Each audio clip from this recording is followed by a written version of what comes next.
Julle, welkom almal by Yahweh Altekom. Ek is Michael Nagel en ek gaan vandag aangaan met belydenis deel 3 wat deel is van die CLT, die Christelike Lewens Bybelskool reeks.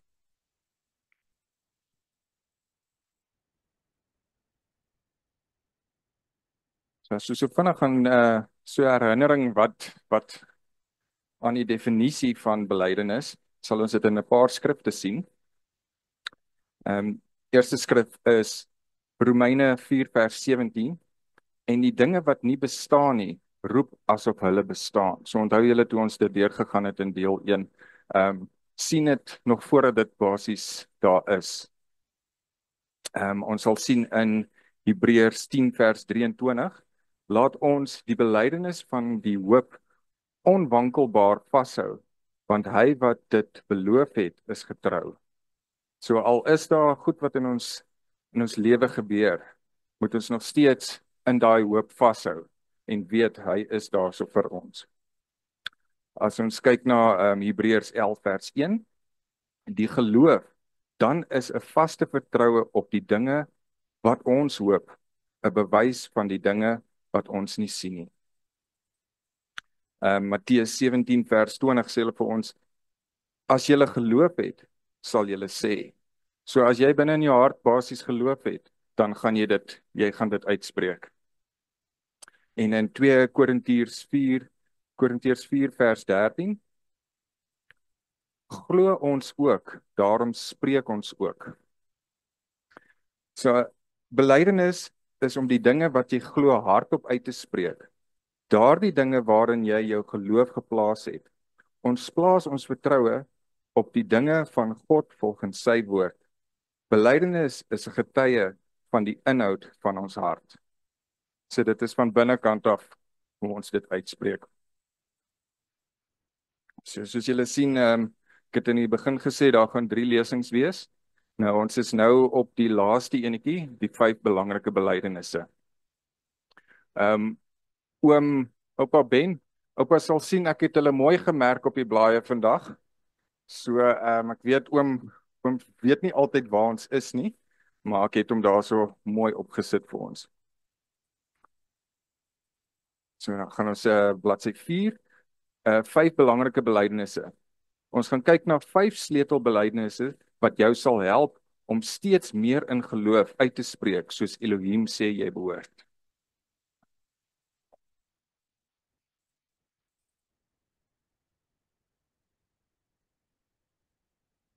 Sê julle, dan gaan ons kyk na die voorwoord voordat ons na daai 5 belydenisse gaan kyk. Ons het 2 skrifte hierso. Ons gaan eers kyk na Hebreërs 4 vers 14 en 15. Terwyl ons dan nou 'n groot hoëpriester het wat reeds deur die hemele gegaan het, Jesus die seun van God, laat ons vashou aan die geloof wat ons bely. Daar word dit gesê in die skrif. Die hoëpriester wat ons het, is nie een wat geen medelyne met ons swakhede kan hê nie. Hy was immers in elke opsig net soos ons aan versoeking onderwerp, maar hy het nie gesondig nie. Ons sien dit ook in Hebreërs 10 vers 23. Ekskuus. Laat ons styf vashou aan die hoop wat ons bely, want God is getrou. Hy doen wat hy beloof het. Ek het hom ook sommer daarso in Engels vir ons. Let us behold fast the confession of our hope without wavering, for he who promised is faithful. Nou hier moedig die Bybel aan dat ons die belydenis van hoop, om die belydenis van die hoop vas te hou. Nou hoop is 'n droom wat jy het, die onsienlike belofte wat nog geopenbaar moet word in jou lewe. Hoop is noodsaaklik in 'n lewenstyl van geloof. Sonder hoop kan daar geen geloof wees nie. Geloof begin met 'n droom in jou hart, 'n droom wat deur die woord van God geïnspireer word. Soos jou geloof groei, sal dit jou taal en uiteindelik jou optrede beïnvloed. Soos as jy jou geloof so groot is, dan oom ons is op bladsy 6.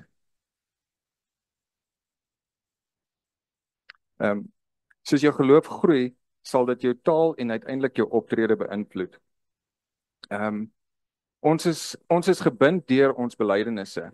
Ons sien dit in Spreuke 6 vers 2. Verstrik is in die woorde van jou mond. Gevang is deur die woorde van jou mond. Ons sien dit ook in Spreuke 18 vers 21. Dood en lewe is in die mag van die tong, en elkeen wat dit graag gebruik, sal die vrug daarvan eet. So daar sê dit ook, as jy gaan sleg spreek die hele tyd, gaan slegte goed in jou lewe gebeur. As jy goed gaan spreek, dan gaan daar goeie goed in jou lewe gebeur. So dis daai belydenis wat 'n mens dis dankbaar vir die goed in jou lewe. So ja, hier staan dit in Spreuke 18 vers 21. So ons oorgaan na die volgende bladsy toe. Ons geniet nie die realiteit van Elohim se woord nie, omdat ons onsself bind aan ons eie woorde. So dis waar ons nou nie deur die Bybel se woorde gaan nie. Sommige mense praat hulself in gebondheid in. So dit is daai wat ek kan nie dit doen nie, ek kan nie dat doen nie, ek het nie geld nie, ek het nie dit nie. Dit is al hierdie negatiewe goed wat mens vir jouself sê en dan word dit so. So as jy iets wil doen, dan gaan jy dit nie kan doen nie want jy het gesê ek het nie geld om dit te doen nie. So nou het jy nie geld dan. Maar as jy dit dan verander en jy sê hoe gaan ek dit doen of ek kan dit doen, dan sal dit vir jou baie makliker wees want jy gee alles van jouself vir die Here want jy weet hy sal jou help om die dinge kan bereik wat nodig is. Ons moet soos God praat. Ons woordeskat moet deurdrink wees met die woorde van God. Die woord van God maak mense vry. Die woord van die mens of Satan bind mense. Ons sien dit in Johannes 8 vers 31 en 32. Maar ek het net so 'n gedeelte van dit. As julle in my woord bly, sal julle die waarheid ken en die waarheid sal julle vrymaak. Plaas die beloftes van God in jou hart en in jou mond, dan sal jy vry wees. Joshua 1 vers 8. Hierdie wetboek mag nie uit jou mond wyk nie, maar bepeins dit dag en nag. So ons moet elke dag die woord van God deurgaan en lees.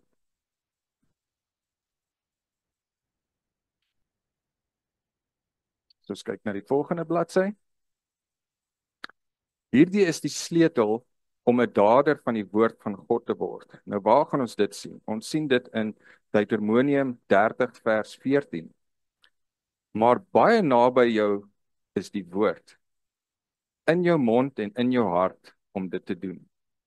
So ek glo almal van ons het 'n Bybel by ons. So ons is so naby aan die woord. Ons moet dit net gebruik. Ons moet die woord oopmaak en begin lees. En tog, in steede daarvan om oor die woord van God na te dink, spandeer party mense tyd daaraan om na die slegte nuus wat in die wêreld aan ons opdis te luister en daaroor te dink. Dit is daai, as 'n mens nuus kyk, daar's niks positiewe goed op die nuus nie. Verstaan, dit is die hele tyd moord en oorlog en al daai goed. So as mense die hele tyd gaan TV kyk en al daai goed, dan gaan daar ook net, soos ek sê, wat jy kyk, wat ek laas gesê het, gemors in, gemors uit. So, ja.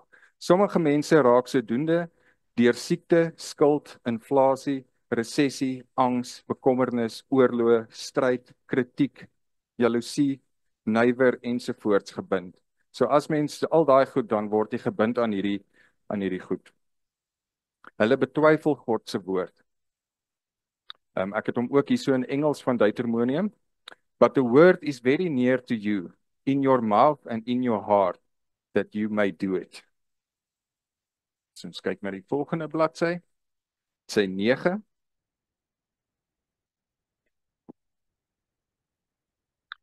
Vrees om op die woord van God te handel of dit te bely lei tot twyfel. Ten einde die duisternis van twyfel af te weer, verwag God dat jy jouself baie eerlik sal evalueer, sonder om neerslagtig te word. So jy moet gaan kyk diep binne in jou, wat is sleg in jou lewe? Partykeer voel dit soos dit is 'n gewoonte wat jy doen, so jy sien dit nie as sleg nie, maar as jy deur die woord gaan en jy weet dit is sleg, dan gaan jy self agterkom, ja, maar wat ek doen is nie reg nie. Vestig jou vertroue op hom en besluit om te groei waar jy geplant is. Ten volle oortuig. Dit is die plek wat ons uiteindelik moet bereik. So ons moet oortuig word. Slegs wanneer ons ten volle oortuig is, sal ons begin om dit wat ons hoop en glo te bely. So as ons oortuig is dat die Here Jesus God alles is, dan gaan ons dit kan bely en weet hy is daar altyd vir ons. Dan gaan ons kyk na die oorvloed van die hart. Ons sal dit sien in Matteus 12 vers 34. Want uit die oorvloed van die hart praat die mond. Sodra die mond begin bely, sal optrede spoedig volg. Gehoorsaamheid sal plaasvind. So dis nou wel, dan gaan ons weer terug na die hart toe. As wat in jou hart is, dis wat by jou mond basies uitkom.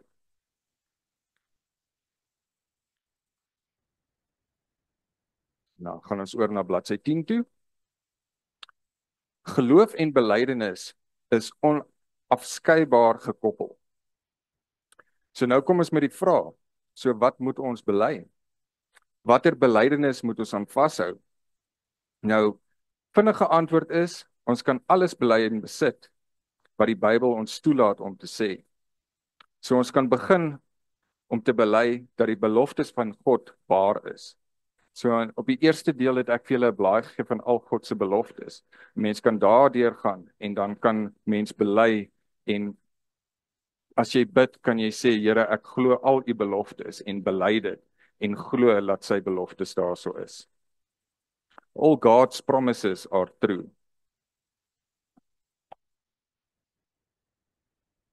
So nou gaan ons begin met die 5 belangrike belydenisse. Nommer 1, jou toewyding. Nou ons gaan dit sien in Filippense 2 vers 9 tot 11. Daarom het God hom ook uitermate verhoog en hom 'n naam gegee wat bo elke naam is, sodat in die naam van Jesus sou buig elke knie van die wat in die hemel en die wat op die aarde en die wat onder die aarde is. En elke tong sal bely dat Jesus Christus die Here is, tot heerlikheid van God die Vader. Die eerste ding wat ons moet bely is die absolute heerskappy van Jesus Christus in ons lewe. So dit sal ek sê is een van die belangrikstes, is om te bely dat Jesus alles vir ons is. Dit is waar jy jou toewyding en eerbiedigheid aan die Here Jesus Christus bekend maak. Dit is 'n daad van vertroue. So jy gee alles vir die Here. Jy glo hy lei die pad vir ons. Soos nou omgaan na bladsy 12 toe. Die weg van saligheid. Nou ons sien dit in Romeine 10 vers 10. En met die mond bely ons tot redding. Ons moet besef dat saligheid nie net die ervaring van die wedergeboorte is, toe jy jouself aan die heerskappy van Jesus Christus onderwerp het nie. Ons gaan dit daarso in Engels ook. For it is with your heart that you believe and are justified, and it is with your mouth that you profess your faith and are saved. So dis met jou mond wat jy redding gaan kry. Soos oorgaan na die volgende bladsy toe, bladsy 13. Saligheid is die voorgeskete daaglikse ervaring wat ons hele wese aktiveer.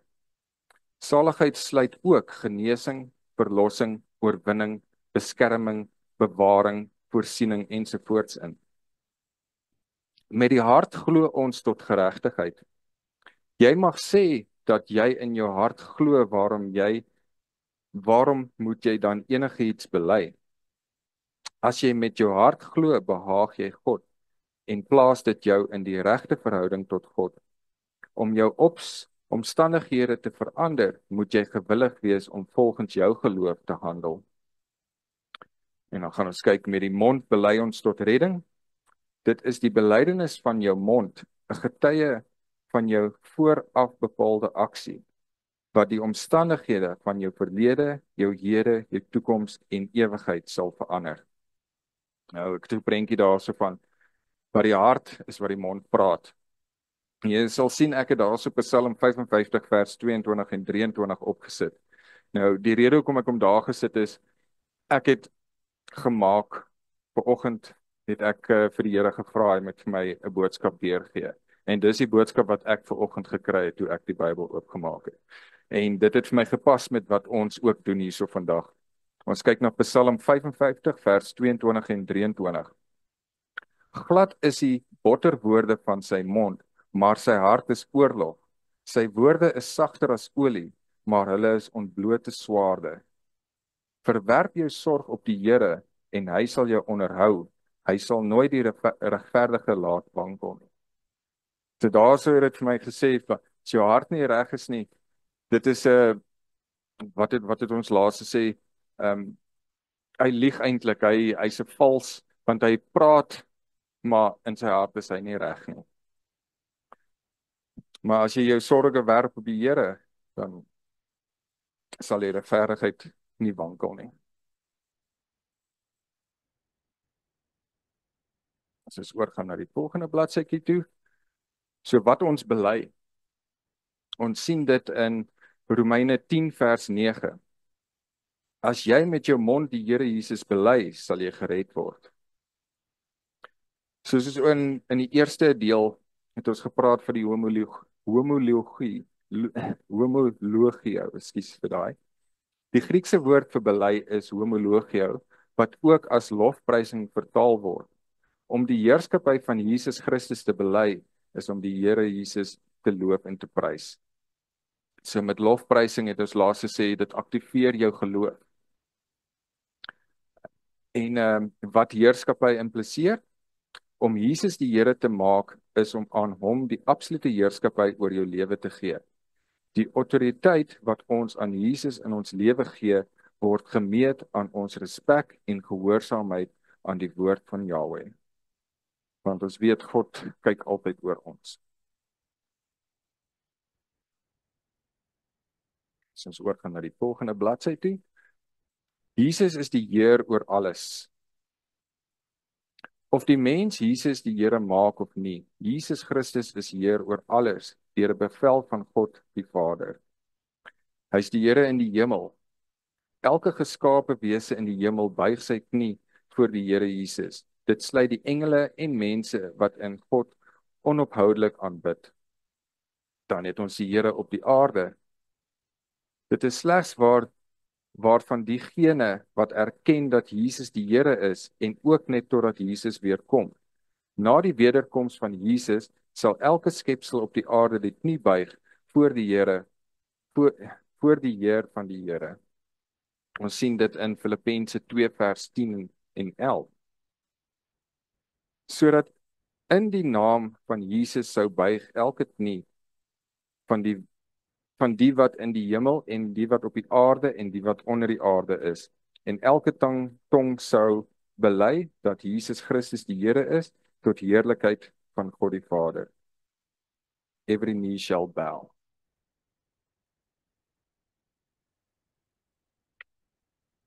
So wat is ons opdrag? Dit is om die evangelie te verkondig aan elke skepsel. Die wat glo sal gered word. Die wat nie glo nie sal veroordeel word. Ons opdrag is om mense te lei om oor te gee aan die heerskappy van Jesus Christus. So dit is ons opdrag. Ons moet die evangelie verkondig aan almal. So ons kyk na die heerskappy van Jesus Christus. Ons moet Jesus Christus toelaat om die bestuur van ons lewe oor te neem, fisies, verstandelik, emosioneel en geestelik. Gee aan hom die finale autoriteit en laat sy woord die hoogste gesag wees. So daar weer eens, Ons gee vir hom alles. Om Jesus Christus as Heer te bely, verander alles om jou, in jou en deur jou. Ek moet so iets sien.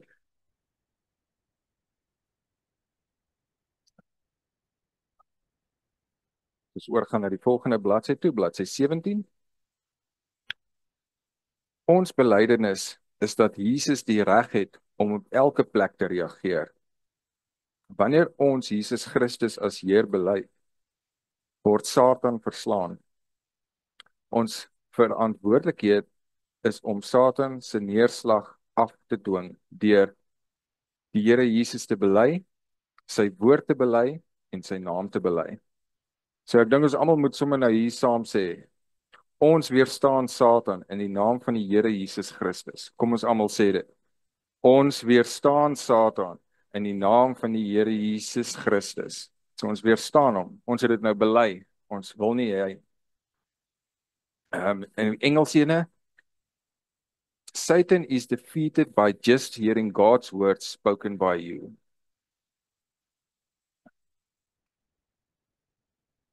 Dis oorgaan.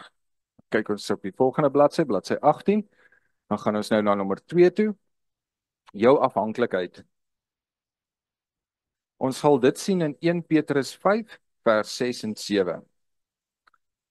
Verneder julle dan onder die kragtige hand van God, sodat hy julle kan verhoog op die regte tyd.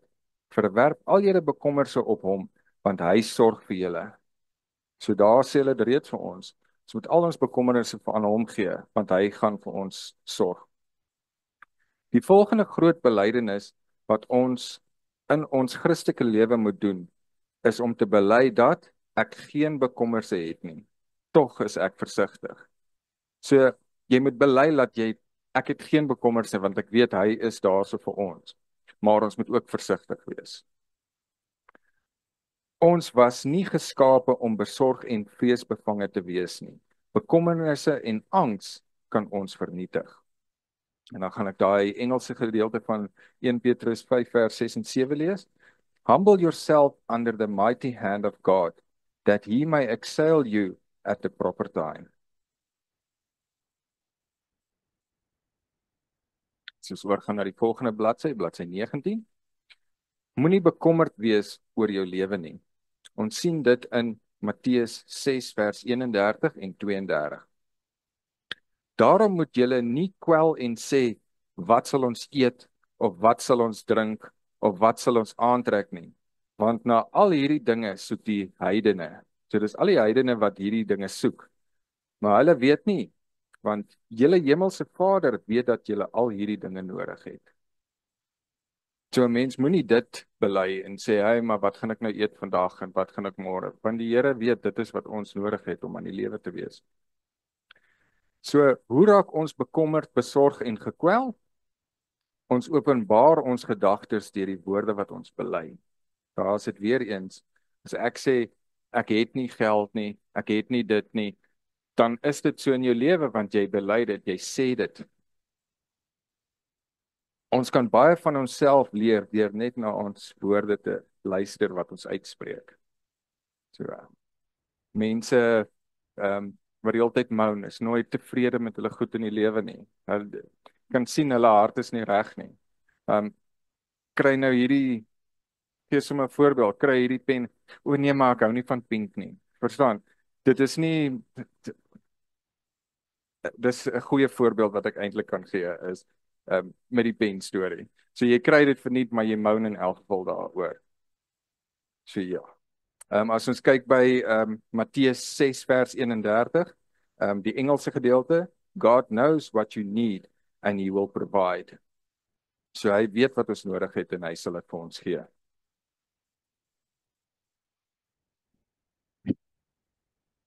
Dan gaan ons kyk na bladsy 20 toe.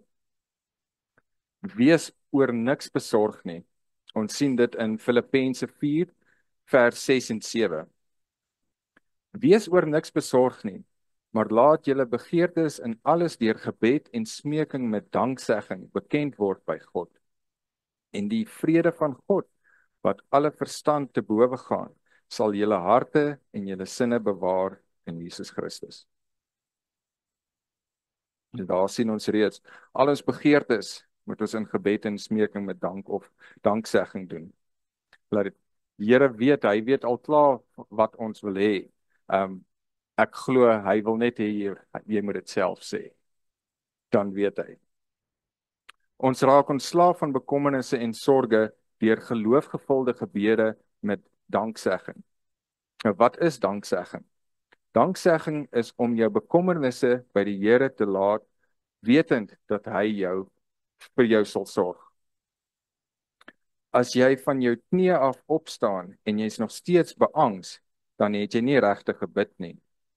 Jy het heel moontlik ook nagelaat om danksegging te bring.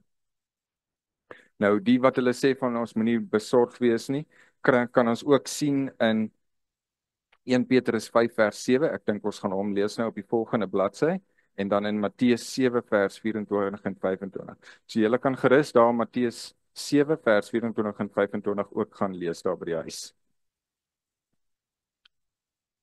Dan sê hulle, werp jou bekommernisse, dit sien ons nou in 1 Petrus 5 vers 7, werp al julle bekommernisse op hom. Werp beteken hier om weg te gooi met 'n skielike beweging. Ons doen dit nie slegs deur 'n besluit nie, maar dikwels ook deur die woorde wat daardie innerlike begeerte weerspieël. Soos kyk hierso wat hulle in Engels vir ons sê, cast all your anxiety on him because he cares for you.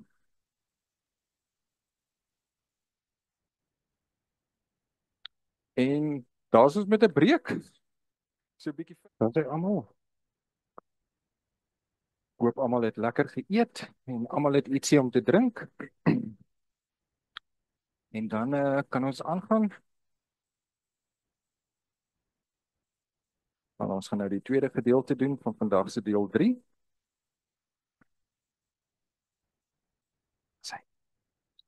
So, ons is op bladsy 23 en nommer 3 van die 5 belydenisse. Jou beskermer, jou verdediger. Nou ons sien dit sommer almal ken hierdie vers. Ons sien dit in Psalm 23 vers 1. Die Here is my herder, niks sal my ontbreek nie. Ons moet ons toewyding aan en ons afhanklikheid van die Here bely deur al ons laste aan hom oor te handig. En ook bely dat hy ons beskermer is, net soos die Here, net soos die herder oor sy skape. So ons moet hom sien, hy is die herder en ons is die skape. Soos omgaan na die volgende bladsytjie toe. So kom ons kyk, wat is die rol van die herder? Hierso is Johannes 21 vers 15 tot 17. Ek gaan vra dat tannie Diana gou vir ons daai paar skrifte net gou vir ons lees asseblief. Okay, dis Johannes 21 15 tot 17. Toe hulle dan klaar was met die môreete, vra Jesus vir Simon Petrus: Simon, seun van Jona, het jy my waarlik lief? Meer as hulle hier. Hy antwoord hom: Ja, Here, u weet dat ek u liefhet. Hy sê vir hom: Laat my lammers lei. 16, hy vra hom weer die tweede maal: Simon, seun van Jona, het jy my waarlik lief? Hy antwoord hom: Ja, Here, u weet dat ek u liefhet. Hy sê vir hom: Pas my skape op. 17, hy vra hom die derde maal: Simon, seun van Jona, het jy my lief? Petrus het bedroef geword, omdat hy hom die derde maal vra: Het jy my lief? En hy antwoord hom: Here, u weet alles, u weet dat ek u liefhet. Jesus sê vir hom: Laat my skape wei. Nou, hier konfronteer Jesus vir Petrus, wat teruggegaan het na sy ou lewe toe. Jesus gee vir Petrus 'n visioen of 'n doelwit om te bereik en leer vir Petrus hoe om sy skape te versorg. Ons gaan na die volgende bladsy toe. Kyk ons na versorg die skape. Onthou dat Jesus die goeie herder is. Hy vertel vir Petrus hoe hy in werklikheid is. Wat is die betekenis van versorging? Jesus sorg vir ons. Dit beteken dat hy ons teen gevare beskerm. Hy sien om na ons. Waar ons sien in Johannes 21 vers 16 wat dan die Diana nou vir ons gelees het. Hy sê vir hom, pas my skape op. Nou pas op beteken hier, sien om na hulle behoeftes, gee aandag aan of aanvaar verantwoordelikheid vir. Dit is die rol van 'n goeie herder. Hy kyk na ons, hy beskerm ons. So as ons op die volgende bladsy kyk, so met dit in gedagte, kan ons met vrymoedigheid bely dat Jesus aan ons beloftes voorsien. Jesus sy aandag aan ons wy. Jesus verantwoordelikheid vir ons neem en Jesus ons beskerm en verdedig. Voed die skape. In Johannes 21 vers 15, dan die Diana vir ons gelees het, sê hy vir hom, laat my lammers wy. Die rol van die herder is om die skape na groen weivelde te neem. Dit is nie die skape se verantwoordelikheid om vir kos te soek nie. As dit aan die skape oorgelaat sou word, sou hulle van honger af omkom. Die herder soek die kos en lei hulle daarna. So ons is basies die skape. As ons eie pad vat, dan gaan ons nooit die vrug kry nie. So dis hoekom die Here is ons herder. So ons moet deur sy woord in hom glo en sy boodskappe wat hy vir ons deur die woord gee, moet ons om die regte vrugte dan te kry. Ons kyk dan na die volgende bladsy 27. Ons gaan kyk na die beskerming vir die skape. Nou ons sien dit in 1 Samuel 17 vers 34 en 35. En ek lees vir ons. Daarop sê Dawid aan Saul: "U dienaar het vir sy vader die kleinvee opgepas.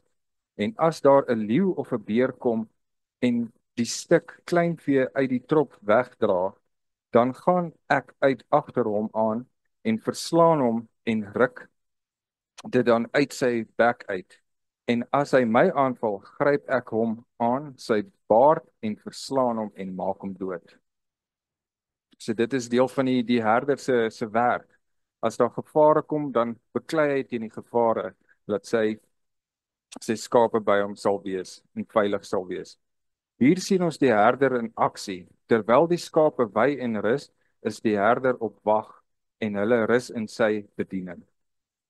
Jesus is die goeie herder wat seker maak dat ons versorg word, ons voldoende voorsien word en goed beskerm word.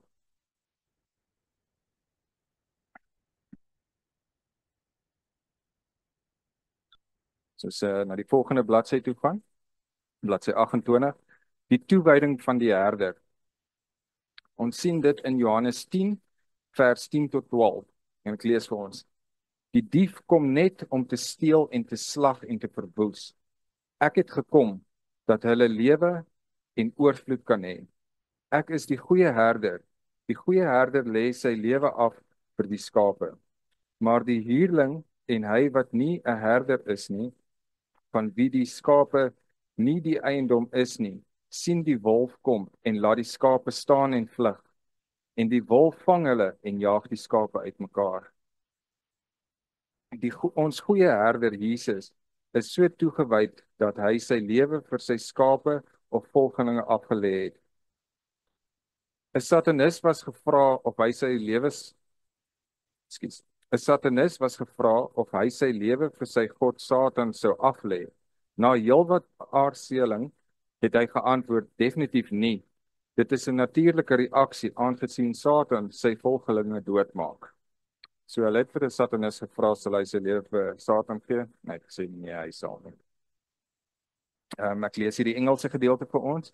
I have come so that you may have life and have it to the full. John 10:10. Ons kyk na die volgende bladsytjie. Maar die Here Jesus het sy lewe vir sy volgelinge afgelê. Om hierdie rede kan ons so toegewy wees aan ons herder, dat ons gewillig sal wees om vir hom te sterf. Ons kan met vrymoedigheid getuig dat die Here is my herder, niks sal my ontbreek nie. Ek het lewe, ja, 'n lewe in oorvloed. Ek dink ons almal moet dit sommer getuig nou vandag hierso. Sê met almal saam. Die Here is my herder, niks sal my ontbreek nie. Ek het lewe, ja, 'n lewe in oorvloed. Jesus, our true shepherd. Dan gaan ons oor na nommer 4 toe, van die 5 belydenisse. Jou plaasvervanger. Nou wat beteken dit? Kom ons kyk, dit staan in Jesaja 53 vers 3 tot 5, bladsy 30. Hy was verag en deur die mense verlaat, 'n man van smarte en bekend met krankheid. Ja, so een vir wie 'n mens sy gelaat verberg. Hy was verag en ons het hom nie geag nie. Nogtans het hy ons krankhede op hom geneem en ons smarte die het hy gedra. Maar ons het hom gehou vir een wat geplaag, deur God geslaan en verdruk was, maar hy is ter wille van ons oortredinge deurboor, ter wille van ons ongeregtighede is hy verbrysel. Die straf wat vir ons die vrede aanbring was op hom, deur sy wonde het daar vir ons genesing gekom. Jesus Christus was die plaasvervanger vir ons sondes gestraf is. Hy staan in ons plek en hy het ons plek ingeneem vir die sonde en gevolge daarvan in ons lewe. Daarom kan ons met vrymoedigheid bely dat elke sonde, hartseer, bekommernisse en smart op Jesus gelê was, sodat ek vry daarvan kan wees.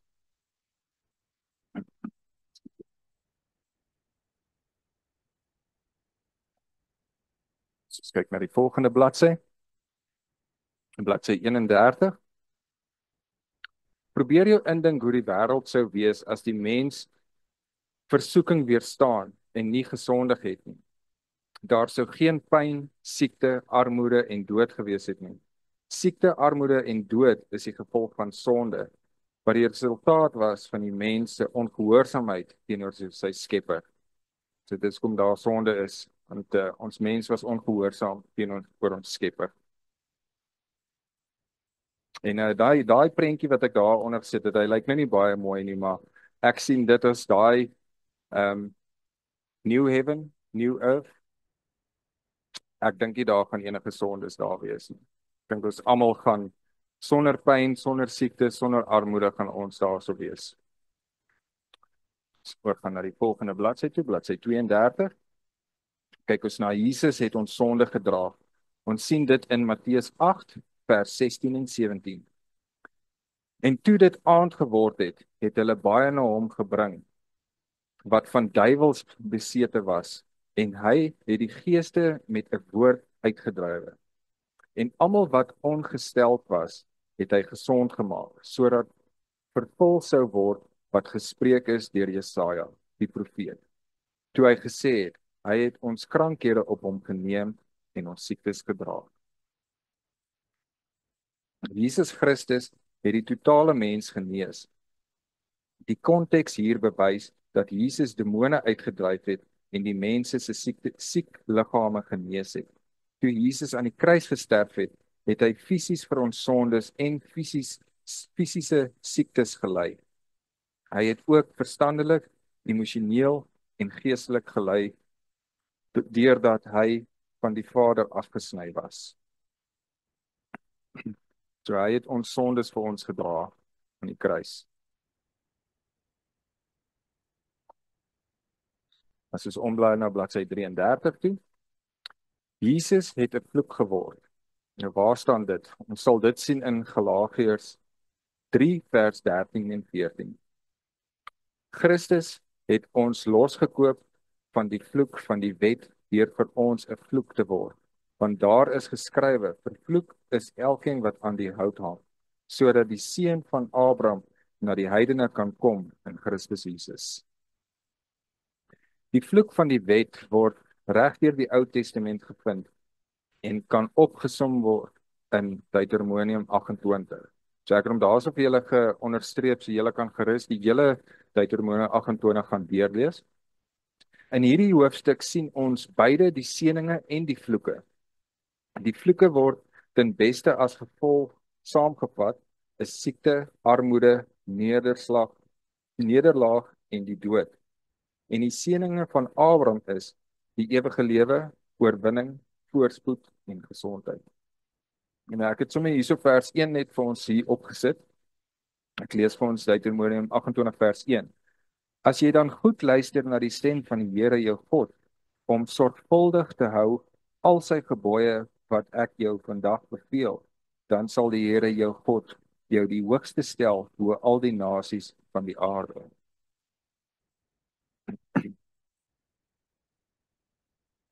Blaai ons om na die volgende bladsytjie toe, bladsy 34. In Christus Jesus kan ons al hierdie seëninge hê. Deur belydenis van ons mond word ons daaraan herinner. Jesus het ons sondoffer geword.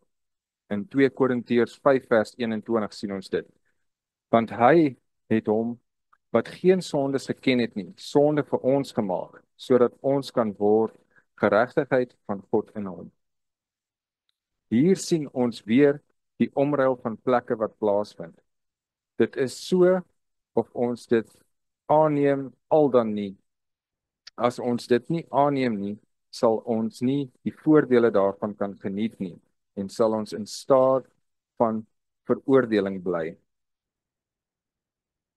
Ek het ook hierso wat ook 2 Korintiërs, hy wat nie sonde het nie, hy wat nie sonde geken het nie, hom het God ter wille van ons tot sonde gemaak, sodat ons in hom geregverdig kan word.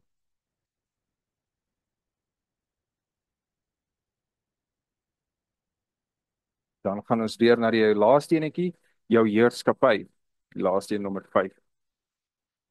Ons sien dit in 1 Korintiërs 1 vers 30 en 31. Maar deur hom is julle in Christus Jesus, wat vir ons geword het, wysheid uit God en geregtigheid en heiligmaking en verlossing. Daarom, soos geskrewe is, die wat roem, moet in die Here roem. So buite Christus is ons niks. As ons nie aan Jesus Christus oorgegee is en in onderdanigheid aan hom lewe nie, is ons besmet tot die ewige dood en vernietiging. Dan is alles wat ons doen te vergeefs. So as ons nie in die Here, as ons nie by hom is nie, dan maak dit saak wat ons doen nie, dit maak dan nie saak nie. Christ becomes to us wisdom from God. Ons opblaai na die volgende een, bladsy 36. Uit hom en in hom. Hierdie hele idee en konsep het sy oorsprong in Jesus Christus. Deur die dade en offer van Jesus kan ons in Christus Jesus wees. Deur Jesus as saligmaker aan te neem, bevind ons in Christus en is ons in Christus geseën en vergewe. So uit hom en in hom. Ons is oorgebring. Ons sien dit in Kolossense 1 vers 13. Hy wat ons verlos het uit die mag van die duisternis en oorgebring het in die koninkryk van die seun van sy liefde. Ons is nie langer in slawerny van sonde en duisternis nie. Ons is onder nuwe bestuur in 'n nuwe koninkryk, onder die heerskappy en regering van God. Want ek kom ook hierso in Engels vir ons. For he delivered us from the domain of darkness and transferred us to the kingdom of his beloved Son, in whom we have redemption, the forgiveness of sins. En dan gaan ons oor na bladsy 37 toe. Ons het 'n nuwe natuur. Ons sien dit in Romeine 6 vers 4. Ons is dus saam met hom begrawe deur die doop in die dood, sodat net soos Christus uit die dode opgewek is deur die heerlikheid van die Vader, ons ook so in 'n nuwe lewe kan wandel. In 2 Korintiërs 5 vers 17, Daarom as iemand in Christus is hy 'n nuwe skepsel. Die ou dinge het verbygegaan. Kyk, dit het alles nuut geword. So sien ek die prentjie daarso van die wurm wat oorgaan na 'n skoenlappertjie toe. Die ou is uit, die nuwe, en dan lyk hy ook sommer heel anderste, 'n hele nuwe skepsel. Met wedergeboorte het ons nuwe skepsels geword. Ons is nou God se vakmanskap, geskape tot goeie werke. Ons was in Christus Jesus geskape, dit wil sê na sy beeld en gelykenis in saadvorm. So ons is in sy beeld gemaak.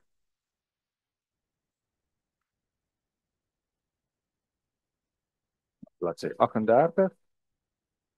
Al die basiese karaktertrekke van Christus word in ons gevorm.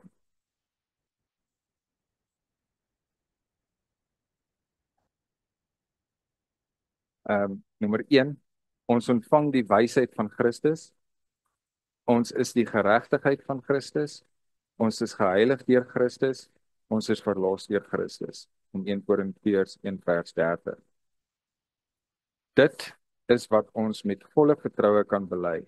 Onthou dat belydenis getuig van verkryging.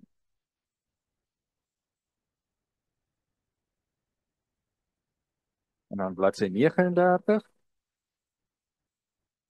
Ons moenie leë belydenisse maak nie. Ons het gesien in deel 1 het ek gepraat van Markus 11 vers 22 en 24. Hef jou berg op. So as jy daai geloof het van om 'n berg te laat ophef en in die see te gaan en jy glo daaraan, dan sal dit gebeur. Wanneer God 'n woord in ons hart spreek, moet ons vas staan op daardie woord en nie daarin twyfel dat God sy beloftes sal vervul nie. So as hy vir ons iets gee, dan moet ons dit glo. Ons moet ontslaa raak van twyfel. Dit kom slegs deur na te dink oor die woord van God, dag en nag totdat die woord self ons oortuig. Ons kan met volle vertroue bely dat Jesus Christus vir my wysheid, geregtigheid, heiligheid en verlossing geword het. So ons kan bely dat Jesus vir my wysheid, geregtigheid, heiligheid en verlossing geword het. En dan gaan ons oor na die laaste bladsytjie toe, die afsluiting. Wees gedagtig aan die bron van jou vertroue.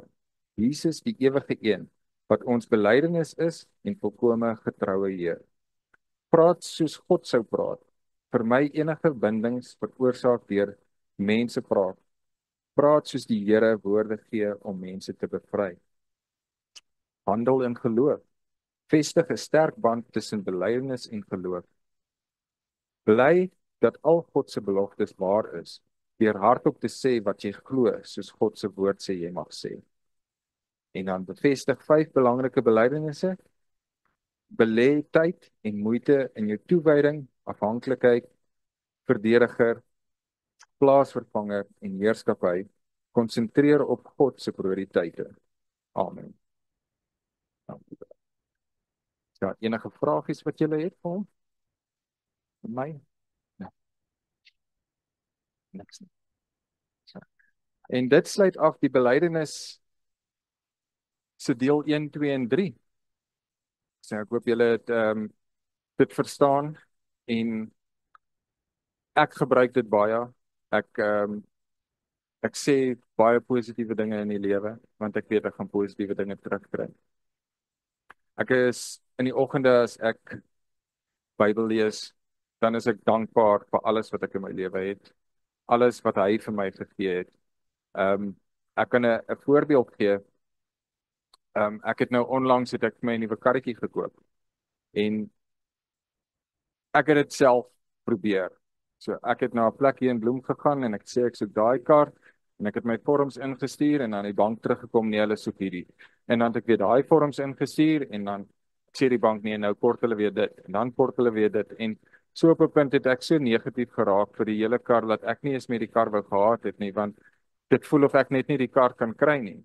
En toe het ek die mense gebel en gesê nee, ek gaan maar die hele kontrak dan kanselleer want ek wil net die kar hê. En So het ek uit my eie uit die hele tyd net probeer.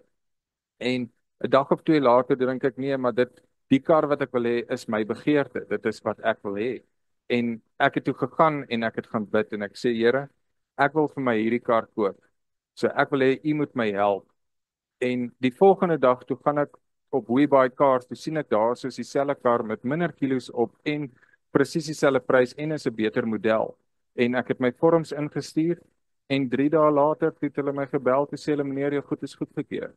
En ek het nie eens gesukkel nie, niks nie, want ek het dit oorgegee aan die Here. Ek het vir die Here gesê, dis my begeerte en ek het dit in U hande gelos. En julle sal self sien, vra vir Tannie Diana, sy het dit gesien. Ek het 'n baie smart karretjie gekry en ek is so tevrede op daai karretjie. En elke dag sê ek dankie Here dat U my gehelp het om hierdie kar te kan kry. So julle. So glo net daaraan wat julle wil hê, julle sal dit kry. Spreek dit uit, wees dankbaar en ek weet almal sal goed aflees. Dankie julle. En 'n lekker dag verder vir julle.